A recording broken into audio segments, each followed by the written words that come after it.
នឹងសាសនាដោយសក្តីនឹករលឹកសូមក្រាបថ្វាយបង្គំចំពោះព្រះពុទ្ធសូត្រព្រះធម្មយាចាគ្រប់ព្រះអង្គដែលមានវត្តមាននៅក្នុងវេលាគ្រាឱកាសនេះដោយសក្តីគោរពនិងដោយសក្តីជ្រះថ្លាហើយសូមគោរពទៅដល់គណៈកម្មការរាមាភិបាលវត្តគណៈកម្មការរាមាភិបាលវិញដូចជាយាយបាសពបាសកាទីយកទីការទាំងអស់ដែលមានវត្តមាននៅក្នុងទីនេះដោយសក្តីគោរពនិងដោយសក្តីស្និទ្ធស្នាលអំពីគ្រូបាទហើយជឿទេយកវាក្រែនេះស្ថិតនៅក្នុងថ្ងៃ6កើតខែមិញពុទ្ធសករាជឆ្នាំម្សិលពុទ្ធសករាជ2569ដែលជាថ្ងៃអនុស្សាវរីយ៍ដែលលោកយាយព្រះនាងគួរបានរំលឹកខាន់ទៅកាន់បរលោកហើយលោកចៅបទិតាទាំងអស់មិនអាចបំភ្លេចនៅសុគន្ធធម៌ក៏ដូចជាបំភ្លេចនៅអនុស្សាវរីយ៍ដ៏ល្អ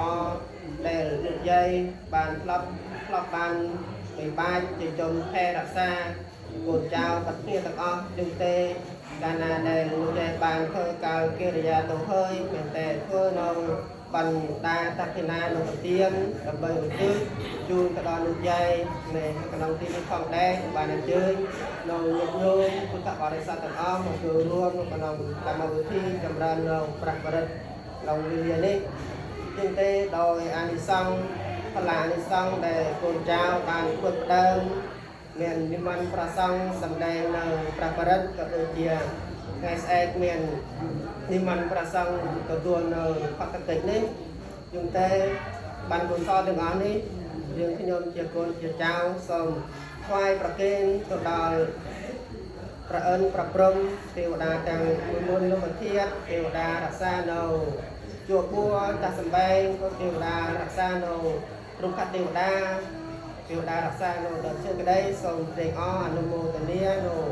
កងប្រកុសលដែលយើងខ្ញុំបានធ្វើផងមួយវិញទៀតសាសនាត្រូវការដល់បានយើងខ្ញុំសូម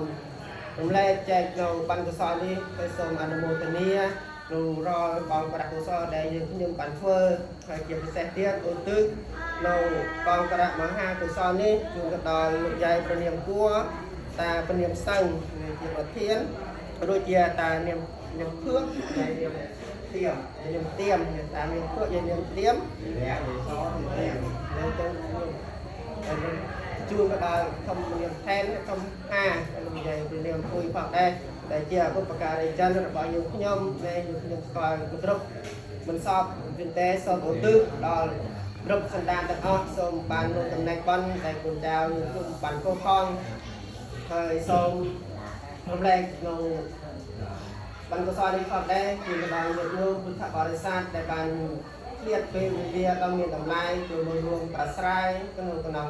កម្មវិធីសុខមន្តយុគនេះសូមជូននៅព្រះពុទ្ធពរទាំងឡាយ4ប្រការគឺអាយុវណ្ណៈសុខៈពលៈនិងសម្បត្តិ3ប្រការគឺសម្បត្តិមនុស្សសម្បត្តិទេវតាសម្បត្តិមហាអស្ចារ្យគោលគឺ5ហញ្ញភាព8អាខានឡើយហើយ